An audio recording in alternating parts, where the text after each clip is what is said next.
Los Angeles, a city where fame and infamy go hand in hand. Tax credits work.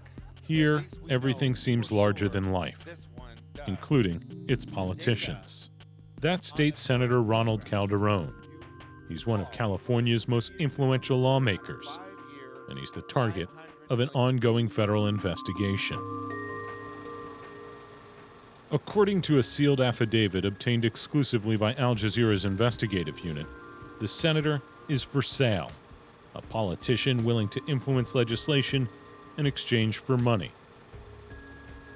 The FBI's secret file alleges the senator was caught up in an elaborate undercover sting. Agents posed as owners of an independent film studio looking to influence legislation. According to the affidavit, they created a bogus company, approached the senator, and allegedly paid him off. He not only tried to affect the legislation, but did affect the legislation, and he accepted money in so doing. James Weddick is a retired FBI agent with more than 30 years' experience investigating public corruption, white-collar crime, and money laundering. He reviewed the affidavit at Al Jazeera's request. Identity, they had to establish bank accounts, they probably might have had to incorporate a company, they needed a business license, and so it's a very extensive, lengthy operation. Back in June, the FBI raided the senator's office. According to the affidavit, he's under investigation for bribery, extortion, conspiracy, and fraud. No charges have been filed, and the document repeatedly identifies several other lawmakers. In California, an independent film can qualify for a lucrative tax credit if its budget reaches $1 million. As part of the sting, agents wanted the threshold lowered, and Calderon was willing to make it happen for a price. During their year-long probe, undercover agents met the senator at some of LA's swankiest restaurants. The conversations were recorded. Agents told the senator money is not an object. Calderon wanted his family added to the payroll. According to the affidavit, he told agents, "Any help you could do for my kids, that's diamonds for me." So the agents hired his daughter. Jessica Calderon was given a job at a movie studio that didn't even exist. They paid her almost $30,000, and she never had to show up for work. When this information comes to light, that in fact you have elected officials taking money in exchange for legislation, it undermines our democracy. In Las Vegas, agents picked up the senator's tab at the Bellagio Hotel, where he celebrated Halloween with rappers Nelly and T.I. The cost? Almost $4,000 for a VIP table and drinks.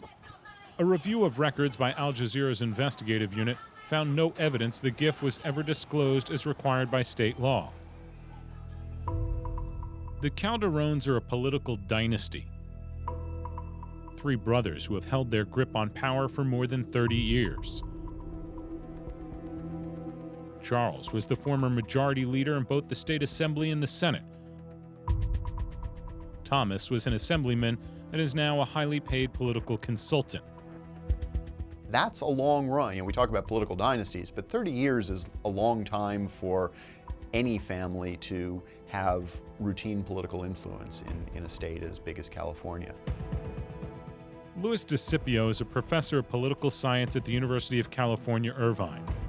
The desire seems to have been to maintain the influence within the same family, so initially passing elective offices from one brother to the next, using those family connections not to serve the constituency, but instead to serve themselves. And I think that's the allegation now against Ron, that he used his power in the legislature to reward his brother.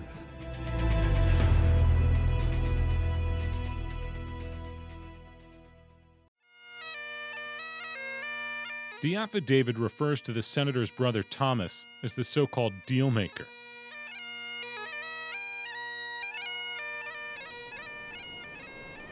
And many of those deals are taking place at some of the world's most lavish golf courses.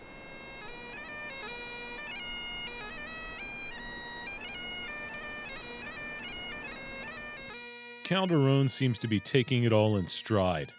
In just 1 week, we followed the embattled senator to 4 separate golf courses. At the world-famous Pebble Beach Resort, the senator attended a fundraiser for his brother Thomas's nonprofit, Californians for Diversity.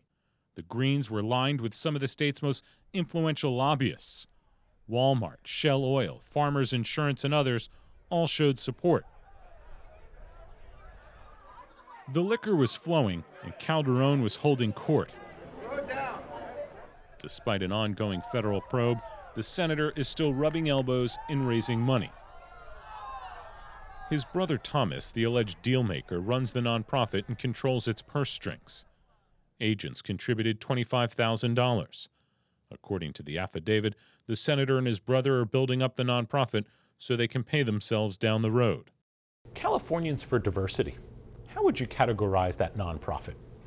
Looking at the affidavit, it looks like a slush fund to me. It's a vehicle that Calderon has apparently set up. His brother has been established to run it, and money has been laundered through it for the Calderons. At a meeting in Miami, the senator allegedly accepted an envelope filled with cash. At one point, he told the undercover agents all future payments should go through Californians for Diversity. But that's not all. The senator is also under investigation for allegedly accepting $28,000 in bribes from this man, Michael Drobot, the former CEO of Pacific Hospital of Long Beach. The bribes were allegedly disguised as payments to the senator's son. In exchange, Calderon is accused of influencing legislation. The FBI claims the senator helped delay a bill that would have prevented Drobot from submitting inflated invoices to the state's workers' compensation fund. His brother Thomas is on the payroll as well. Drobot has paid his consulting company more than $1 million. I'm going to try and stay a lane away if I can. What street's he on right now? The senator has declined to comment, so we caught up with him as he was arriving at another 5-star resort. He's turning right into the country club. Excuse me, Senator Calderon? Bedtime, yes. Josh Bernstein from Al Jazeera. How are you? Oh, good. How are you? Good. We were hoping we could ask you some questions about your ongoing legal problems. Actually, I'm here for a conference. I'm not really going to discuss any of that. The FBI alleges that you've accepted tens of thousands of dollars in bribes in exchange for supporting legislation. That's like I said, I'm not going to answer anything right now, so. What's your relationship with Michael Drobot? Sir, please, I'm not going to answer any questions. You're an elected official. You're a state senator in one of the largest states in the country. Don't you think the public has a right to hear from you? Sure, they will. And when will they hear from you? They hear from me all the time when I'm in the district. What do your children do for a living? The other day I was on the golf course with you at Pebble Beach, and you were holding up a badge, bragging about how this is your get out of jail free card. This is your pass, and you're going to use it like a badge. What did you mean by that? I don't know what you're talking about. You were standing right there at the greens in Pebble Beach. Please, gentlemen, I'm not going to be discussing this, okay? Are you going to resign if you're indicted? Calderon has been an A-list star in California politics for more than a decade. But in the end, he may be best remembered for falling hard for an elaborate undercover sting. Josh Bernstein, Al Jazeera, Newport Beach, California.